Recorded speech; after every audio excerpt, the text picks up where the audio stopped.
Welcome back to the Green Means Go channel. It's your host, me. As always, appreciate you guys being here. I've tried to update some things as you can see. All right, give you a better viewing experience, hopefully. My social medias are up at the top as well as a reminder that if you can subscribe, I can feed my family. So, again, appreciate you guys and that support. Today, we're going to be talking about the AFC North. We're going to be previewing the teams as well as some season long bets I like. So, let's go ahead and get into it a little bit here.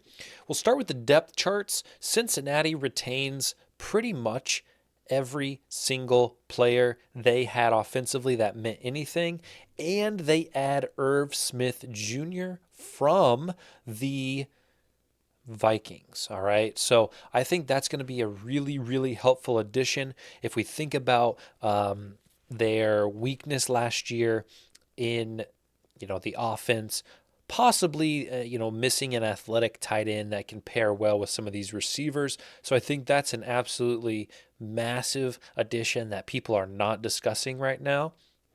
As far as Baltimore goes, a lot of new faces here with Zay Flowers and Odell Beckham Jr. Again, their Nelson Aguilar as well. Again, their receiver core, I'm not sure how it's going to be. Truth be told, I look at this team and I do think there's potential, but I also can see them falling somewhat flat. Obviously, Dobbins is a good player, but then you got Gus Edwards, Justice Hill. Who's going to get the carries? They're going to mix it up at the goal line. Bateman came on last season. Duvernay's quick. Beckham, is he too old? Aguilar, small and quick.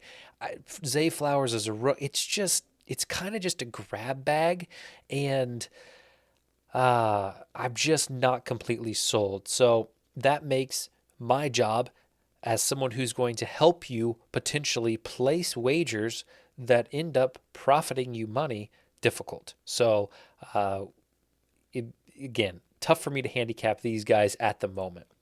Moving over to the Cleveland Browns, we get Deshaun Watson, who hopefully has a full year on the go this year. Last year, he was only available for six-ish games for the team. Nick Chubb, obviously one of the better running backs in the league. Amari Cooper.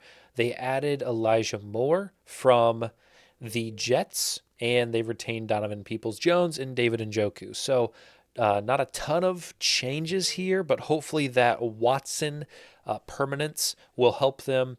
Marquise Goodwin did get added from Seattle. So hopefully, maybe he gets some action as well. Looking over at the Steelers, a team that I think I may be undervaluing slightly. I know a lot of people are kind of high on the Steelers this year. Decent receiver core, Johnson, Pickens, and they add Allen Robinson from the Bears. Um, you know, probably actually above average if we actually want to put a number on it. Probably a 7.5 to 8 out of 10 receiving core there. So, decent backup in Mitch Trubisky if Pickett doesn't pan out. Najee Harris, Jalen Warren, both looked good last year. So, maybe I'm underselling them just a bit, but I do think their division is pretty decent, and that is going to, encourage some tougher games. So if we look at the win totals, as always, I did a video where I went through the whole schedule and predicted each game and the result of that game. And I have the Bengals going 14-3, maybe a little too high on them. Their line is right now sitting at 12, so I have them going over that. The margins are so slim that I'm not betting anything on that, so we're skipping that. I have the Browns winning 10 games, and their line is set at 9.5, so I think that's just about fair according to my analysis. Ravens at 10 games, they have them at 10.5, 11. So again, not something I'm touching, a little too close. But this one's interesting to me. I think the Steelers struggle this year, even with all that talent. And I think that the under 8.5 on FanDuel right now at plus 120 is a good price for them. In this division, I do think that they could win, 2 games. That's what I have them at, winning 2 games in this division. So I think at plus money here, and if you want to tease it up a little bit and go under 9.5 for, minus 1 20, I believe it is. I wouldn't mind doing that. Give yourself an extra game. So if I had to take any bets on the win totals, it would be on the Steelers under. And I know a lot of people are going to disagree with me on that, and that's fine, but that's just how I am analyzing going forward. Now, the bets that I like most of all are these season long specials. I think we found two gems here that are really worth hammering at these numbers. So, again, I talked about my Ravens uncertainty, and I've already taken, a Steelers under. So, a lot of these season long specials deal with them performing well. So, I'm not going to touch that in any way. But I do want to talk about two plays that I like. One for the Bengals, and that is them to have a passing touchdown in every regular season game at plus 300. Now, obviously, the warning is if Joe Burrow gets hurt, this is in danger. However, in 2022, Joe Burrow played 17 games and he had a passing touchdown in every single one. So last year, this wager would have hit. The year before that, 2021, he played every single game. He had a passing touchdown in 16 out of 17 games, only missed it by one. So with the addition of Irv Smith, which I think is a fantastic red zone target, with Higgins, with Boyd, with Chase, this is going to be a passing dominant team.